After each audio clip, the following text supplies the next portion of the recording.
So let's start with some basics. The Frontier Red Teaming team, Daniel, what is it about, and why is it involved in this funny experiment? Yeah, what a question. So the Frontier Red Team at Anthropic is sort of charged with minting the evidence for what AIs can do and bringing that evidence to the world.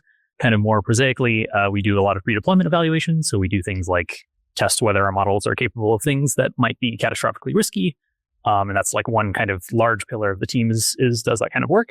And then another pillar of the team is doing these sort of demonstrations of capability, where you take a model, you try to show it doing something, or show that it had, so generate the evidence of it doing something interesting or weird or surprising, and communicate that out to the world. Right. For what purpose?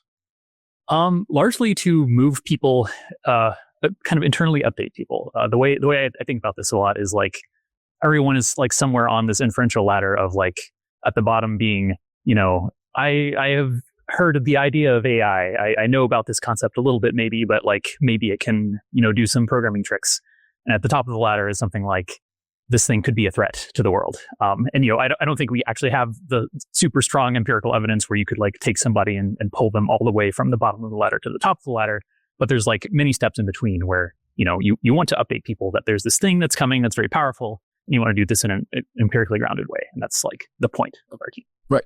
Cool. And so the reason why we do this special episode is that we had a project with the Frontier Red Teaming team at Andon Labs, where we put a vending machine in the office of Anthropic and see what happened. And so this was called Project Vend. And Axel, do you want to give like a short background how this came to be? It started from a paper that we wrote. What is the origin story of Project Vend? Yeah.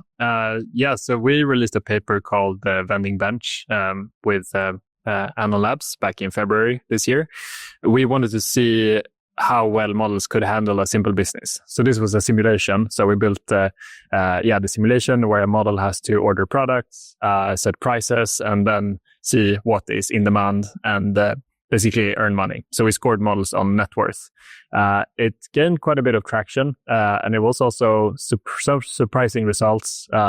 We saw that models, like the tasks, each one by themselves are quite simple, but when you do them over long periods of time, over long context horizons, the models can derail, which is something that we saw. I think if you read the paper, you'll see that some models, for example, try to email the FBI because they thought that crimes are occurring.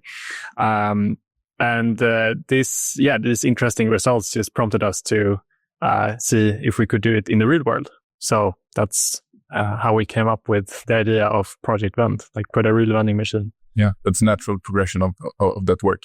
So we pitched that to Daniel and his colleagues. And how did you react first initially when we proposed it? Yeah, I mean, this dovetailed very nicely with kind of the threat models we were thinking of. Like a lot of our team's work was thinking about like AI R&D risk and what is the path whereby AI could self-improve very rapidly. But this is like not the only interesting autonomous threat model that you can think about with AI. There's other things, and my colleague Carol Wainwright was spending a lot of time thinking about like what is the incoming autonomous economy look like when you have models that are wielding possibly millions to billions of dollars kind of themselves outside the eye of human oversight. Like what are the threat models? What could go wrong in this? So this was like a very perfect little encapsulation of like measuring an early signal of like, can models be participants in the economy at all? And then like a very, visceral demonstration of like, here is a model trying to be a like bona fide economic actor.